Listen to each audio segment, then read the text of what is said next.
셰익스피어의 작품 중에는 템페스트라는 작품 하나가 있습니다. 셰익스피어 작품 주로 비극도 있고요, 그리고 즐거운 희극도 있고요.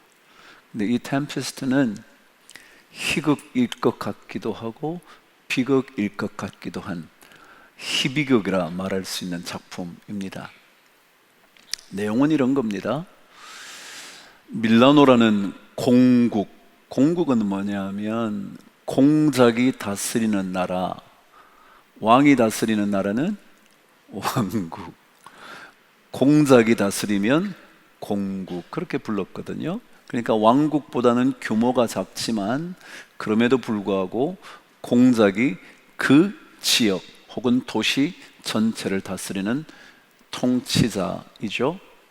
그 밀라노 공국의 공작이었던 프로스페로라는 주인공이 동생의 배신으로 말미암아 무인도 섬으로 유배 아닌 유배를 가게 된 이야기입니다. 그가 바다로 던져져 작은 배에 몸을 싣고 무인도에 가게 될 때 함께 있었던 한 사람이 있었는데, 그는 바로 프로스페로의 딸이었던 미란다라는 아이였습니다. 2살 간 넘은 어린 여자아이와 함께 조그마한 배에 태워 떠나보냅니다. 그것은 죽으라는 의미나 마찬가지였죠. 동생은 자신의 통치권을 갖기 위하여 형을 배신하고 보낸 거죠. 어린 딸까지 보낸 이유는 그 당시에 여자이긴 했지만 공작의 딸, 공작의 아들이 왕위 혹은 그 통치권을 이어받게 되어 있었기 때문에 어린 아이였지만 딸을 함께 바다에 뛰어보냅니다. 어쨌거나 무인도에서의 삶이 12년의 세월을 지납니다. 어느새 딸아이는 15세 가까이 된 겁니다. 그때까지 한 번도 프로스페로라는 공작이 자기 딸에게 자신의 신분과 그 딸아이의 신분이 어떠한지를 말해준 적이 없습니다. 그러고는 어느 날 그 딸에게 그 딸이 어떤 신분의 인물이었는가를 알려주기 위하여 먼저 질문 하나를 던집니다. 너 혹시 어린 시절 그 밀라노에 있었을 때 기억나고 생각나는 것, 지금 눈에 선이 보이는 게 있니? 그렇게 물어요. 그러니까 그 아이가 생각해 보니까, 여러분 2-3살 때니까 뭐 많은 기억은 없을 거예요. 근데 여러 하녀들이 자기에게 이렇게 해줬던 생각이 난다는 거예요. 아무래도 최고의 통치자였으니까 그 아이를 돌보던 시녀들이 많았던 거겠죠. 그래서 그 기억이 난다는 거예요. 그 대답을 들었던 아버지가 한 가지 질문을 던집니다. 그 외에 다른 것이 보이니? 그렇게 묻습니다. 그 외에 다른 것이 보이냐고. 근데 저는 이 아버지의 질문을 읽다가 그런 생각이 든 겁니다. 우리는 어떤 상황에 빠져들기 시작하면 그 상황 외에는 다른 것들을 생각할 수도 볼 수조차 없습니다. 그런데 이 아버지가 이 무인도에서 12년의 삶을 지나오면서 그 딸에게 다른 것 혹시라도 보이는 게 없냐고 묻는 겁니다. 여러분, 예수 믿는 사람은요, 우리의 삶의 상황이 어떠하든지 간에 다른 무언가를 볼 수 있어야 합니다. 우리의 삶이 아무리 어려운 고통의 중간에 머물러 있다 해도 그 순간에 그 고통이 아닌 다른 어떤 것을 볼 수 있어야 합니다. 그게 뭐냐 하면 그 모든 어려운 상황 속에서도 하나님께서 일하고 계신다는 사실, 이걸 볼 수 있어야 합니다. 오늘 제목, 몇 주 동안 만나게 될 제목이 바로 하나님이 일하고 계십니다. 이걸 볼 수 있어야 합니다. 우리는 상황이 어려울수록 이것 외에 하나님께서 일하고 계심을 볼 수 있는 눈이 있어야 하나님의 사람입니다. 지난 시간 혹시 제가 흥왕하게 하다라는 단어의 뜻이 무엇인지 들려드린 것 기억나시나요? 그 흥왕하게 하다라는 단어는 바로 일하다, 성취하다, 마무리 작업까지 하다, 이게 흥왕하게 하다라는 뜻이었습니다. 그렇습니다. 우리는 어떤 삶의 환경을 만나도 그분이 일하고 계심을, 그분이 마침내 그 일의 마무리를 지을 수 있는 분이심을, 그리고 마침내 성취하시고 이루시는 분이심을 볼 수 있어야 합니다. 오늘 이야기는 어쩌면 하나님께서 일하고 계심을 알려주는 이야기 같습니다. 저와 함께 먼저 1절을 읽으시는데 중요한 단어가 있다는 걸 생각하시면서 한번 읽어보시기를 바랍니다. 저와 함께 읽겠습니다. 시작. 레위 가족 중 한 사람이 가서 레위 여자에게 장가들어 그랬습니다. 먼저 그냥 읽어버리기 쉬운 말씀이지만 중요한 단어 제가 알려드립니다. 레위라는 지파의 이야기입니다. 한 남자와 한 여자가 결혼했다라고 말할 수도 있었을 텐데 오늘 성경은 구태여 레위 가족 중 한 사람이 레위 여자에게 장가들었다라고 기록하고 있습니다. 말하자면 레위 지파 족속임을 강조한 겁니다. 이것은요 마치 소설의 복선처럼 중요한 메시지를 깔아놓은 것일 수 있습니다. 요점을 기억하시고 먼저 한 가지를 알려드려 볼게요. 레위 남자, 레위 여자가 결혼했대요. 그래서 아이를 낳게 되었다. 1절과 2절에 연결되어 있는 말씀입니다. 그런데요, 이 1절, 2절의 말씀은 어디에 연결되어 있느냐면 1장 마지막 부분에 연결되어 있습니다. 그 마지막 내용은 이겁니다. 바로의 다시 한번 들려준 명령이었습니다. 이미 히브리 3파 이야기가 나오기 전에 그때 한번 들려줬죠. 남자아이거든 죽이고 여자아이거든 살리라는 이 명령이 다시 반복되어 나온 말씀이 1장 마지막 말씀이었습니다. 말하자면 바로의 명령은 죽음의 명령이었습니다. 그런데 놀랍게도 2장 1절에는 죽음의 명령에 이어 곧장 기록된 것이 생명의 이야기이라는 사실입니다. 바로는 죽이라고 하는데 그 명령에 전혀 반대되는 한 역사가 일어나고 있었습니다. 그게 바로 한 여자와 한 남자가 결혼해서 생명을 낳게 됐다. 여러분, 하나님은요 생명의 역사를 이루시는 분이거든요. 아무리 세상이 죽음의 이야기를 하고 절망의 이야기를 해도 하나님께는요 살아있는 얘기가 계속 일어나는 겁니다. 아시는 것처럼 모세의 이야기를 통하여 이스라엘 백성이 건짐을 받고 이스라엘 백성이 번성하게 되는 생명의 역사를 하나님은 이루어 가시는 거거든요. 그러니까 바로의 마지막 명령은 죽음의 명령인데 2장 1절의 모세의 이야기, 그 이야기는 생명의 기록이라는 사실입니다. 하나님의 일하심은 생명을 위한 일하심입니다. 제가 늘 강조하잖아요.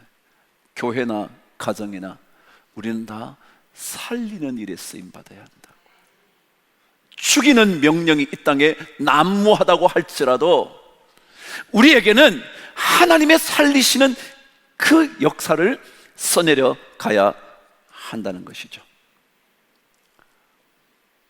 오늘 성경은 이 역사를 써내려 가는 일에 어떤 일들이 벌어져서 하나님께서 진짜 일하고 계시나, 요걸 발견하려고 하는 겁니다.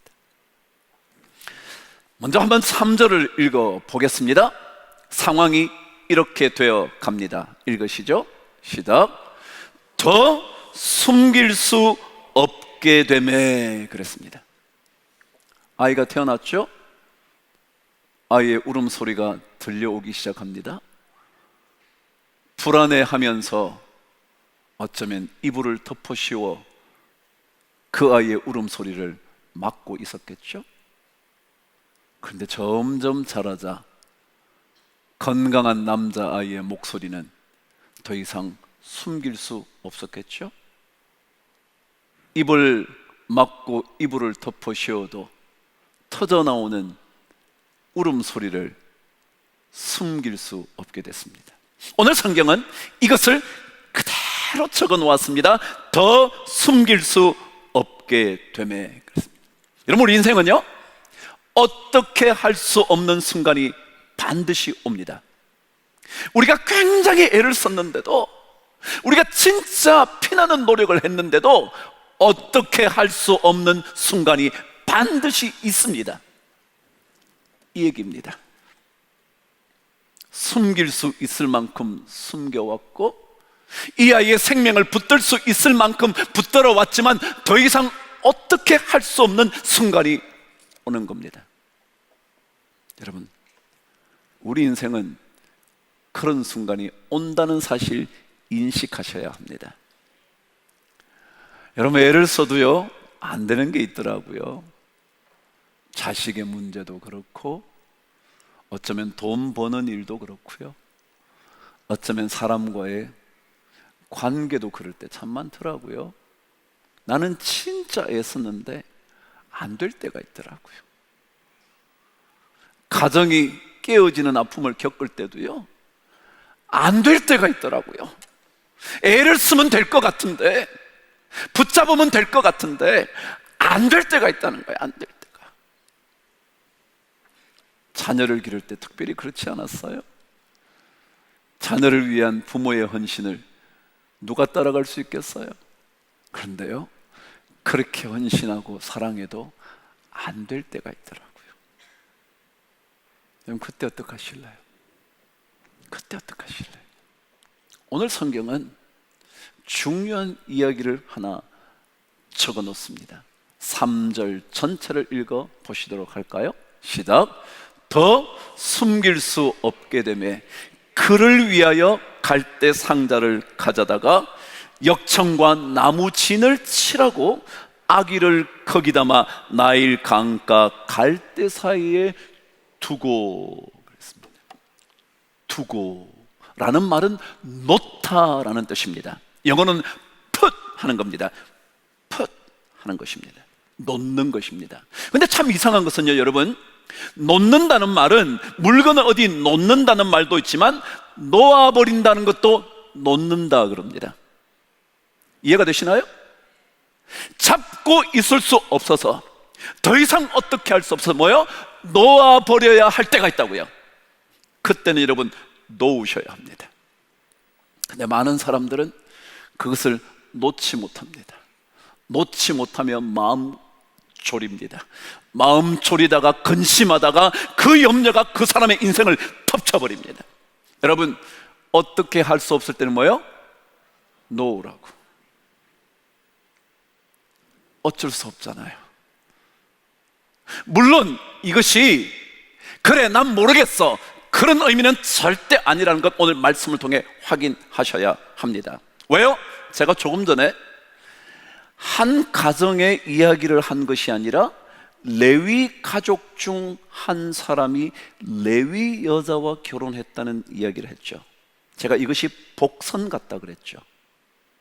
자, 이 아이를 더 이상 숨길 수가 없어서 나일강에 놓아 버렸습니다. 근데 놓을 때 이들의 머릿속에는 분명히 한 가지 보이는 게 있었을 겁니다. 그게 뭐라고요? 하나님이 일하신다는 것. 왜요? 제가 레위 족속 설명해 드릴게요. 레위 지파는요, 제사장 지파입니다. 그래서 이 사람들은 땅을 유산으로 받지 못했습니다. 모든 지파들이 자신 지파들의 땅을 분배받았지만 레위 지파만은 땅이 없었습니다. 그 땅을 가리켜 하나님은 기업이라 그렇게 말했는데 레위인들에게는 자신들의 기업이 없었습니다. 근데 하나님이 뭐라 그러시냐면 레위 지파에게는 내가 그들의 기업이 될 것이다. 레위인들은 특별 그룹이었습니다. 그랬기 때문에 언제나 태어날 때부터 너 레위인이야, 우리에게는 땅이 없어. 그렇지만 하나님이 우리의 살 바탕인 땅이 되어 주셔. 너 알았어? 더더욱이 모든 지파, 여러분 레위 지파를 빼고 나면 11지파입니다 11지파에 나중에 마지막 요셉 지파가 아들 에브라임과 므낫세로 나누어져서 12지파가 됩니다. 그래서 12지파로 땅이 나누어지는 겁니다. 그런데 놀랍게도 레위 지파는 땅이 없었지만 각 지파 안에 레위인이 살 수 있는 4개의 성읍을 다 만들어줬습니다. 그래서 12지파 안에 48개의 성읍들이 레위인을 위하여 이미 다 있는 겁니다. 자기 땅은 없는데. 그 얘기는 하나님이 그들의 기업이 되어 주신다 라는 겁니다. 그래서 이 어머니 요게벳이 이 아이를 놓으면서 어땠다고요? 너 레위인인데, 우리 레위인인데 하나님이 너의 기업이 되어 주실 거야. 오늘 제목으로 연결하면 하나님이 반드시 일하실 거야. 그러고 놓는 겁니다. 여러분, 믿음의 사람들은요, 어쩔 수 없는 상황 때 놓을 수밖에 없는 상황에 놓으면서도 뭐라 그래야 된다고요? 하나님께서 너의 인생을 위하여 일하실 거야. 하나님께서 너의 기업이 되어 주실 거야. 너의 삶의 참주인, 너의 참 부모이신 하나님 그 손에 너의 삶을 맡긴다. 이게 레위 지파들은 반드시 고백하고 있었던 내용입니다. 그러니까 제가 그랬잖아요. 2장 1절에 한 남자와 한 여자가 결혼해서 임신해서 아이를 낳았다 그러면 될 텐데 뭐라고요? 레위 지파, 레위 가족 중 한 사람이 레위 여자와 결혼했다는 거예요. 아버지 아므람, 어머니 요게벳. 그에게서 모세와 아론과 미리암이 태어나는 거예요. 그렇습니다. 우리는 어쩔 수 없을 때 그것 때문에 너무 붙잡고 고통스러워하지 마시고요, 놓으세요. 놓을 때는 반드시 하나님께서 일하시고 너의 인생을 위하여 생명의 역사를 이루실 거야. 이 고백을 하면서 말이죠. 더더욱이 오늘 성경은 놓으라는 말을 제일 마지막에 두면서 크기에 이런 얘기를 담아 놓았습니다. 그를 위하여 갈대 상자를 구하다가 거기에 역청과 나무진을 칠했다는 거예요. 그를 위해서 할 수 있는 것 다 하는 겁니다. 하지만 어떻게 할 수 없을 때 뭐 해야 된다고요? 놓는 겁니다. 그리고 하나님의 일하심을 신뢰하면서 말이죠.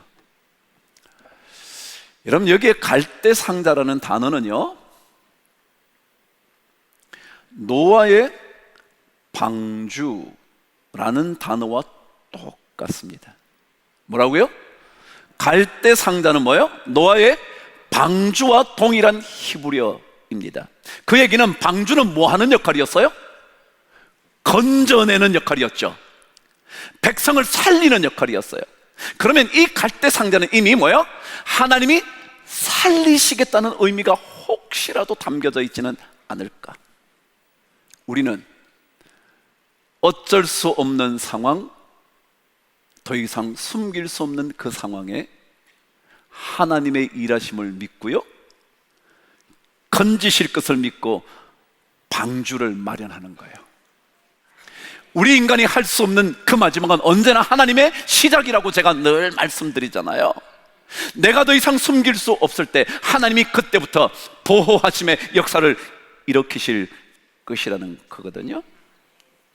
모세는요, 훗날 홍해를 앞에 두고 이런 얘기를 백성들에게 들려줍니다. 출애굽기 14장 13절에 이렇게 기록되어 있습니다. 너희는 가만히 서서 여호와께서 오늘 너희를 위하여 행하시는 구원을 보라. 제가 한번 다시 읽을게요. 출애굽기 14장 13절. 너희는 가만히 서서 여호와께서 오늘 너희를 위하여 행하시는 구원을 보라. 아무것도 할 수 없습니다. 그렇지 않아요? 홍해 앞에서 그들이 뭘 할 수 있겠어요? 바로의 군대는 따라오는데 그들이 뭘 할 수 있겠어요? 근데 그때 뭐요? 하나님이 일하심을 믿고요, 가만히 서서 여호와께서 오늘 우리를 위하여 하실 일이 뭔가를 보는 겁니다. 제가 처음에 뭐라 그랬어요? 그 외에 다른 게 보이냐고. 여러분, 예수 믿는 사람은요, 여러분의 상황만 바라보기를 원하는 삶이 아니에요. 다른 그 무언가를 볼 수 있어야 돼요. 그게 뭐라고요? 하나님이 일하신다. 여러분, 오늘 우리 모든 성도들의 삶에, 한 주간의 삶에 어쩔 수 없는 상황이 닥쳐오거든 하나님이 일하실 것을 볼 수 있는, 그 다른 것을 볼 수 있는 믿음의 눈이 꼭 있게 되기를 바라고, 그 하나님께서 우리의 기업이 되어 주셔서 우리의 살 자리를 마련해 주시고 공급해 주실 것이라는 것 꼭 확인할 수 있게 되기를 주의 이름으로 축복합니다. 지난주에 제가 책을 한 권 읽는데 이런 말을 발견하고 여러분에게 나누고 싶었습니다. 하나님은 우리를 어디에서 찾으실지 이미 알고 계시는 분이다 라는 말이에요. 뭐요? 하나님은 우리를 어디에서 찾으실지 이미 알고 계세요. 모세요, 나일강에 던져졌어요. 그 조그마한 갈대 상자가 한 번만 뒤덮으면 물속에 빠질 갈대 상자를 가만히 놔두겠어요? 거기에 갈대 상자가 안전히 떠내려갈 수 있다고요? 아무리 역청을 칠한들, 아무리 그 나무진을 발라놓은들 되겠어요? 안 될 텐데, 그럼에도 불구하고 하나님은 우리를 어디에서 찾아내실지 알고 계신대요. 그래서 그 넘실대는 나일강의 파도가 일어나기 전에 갈대 그 옆에서 이 여인 누구요? 바로의 딸을 만나게 하는 거예요. 하나님이 어디서 찾으실지 다 알고 계시는 거예요. 그러니까 염려 말고요, 놓을 때 놓으시고요, 하나님을 신뢰하시는 은혜가 꼭 있게 되기를 축복합니다. 기도하겠습니다. 하나님 아버지, 우리 모든 성도들에게 그 아이를 놓을 수밖에 없었던, 그러나 하나님을 신뢰하던 요게벳의 믿음을 갖게 하여 주옵소서. 우리 주 예수 그리스도 이름으로 기도합니다.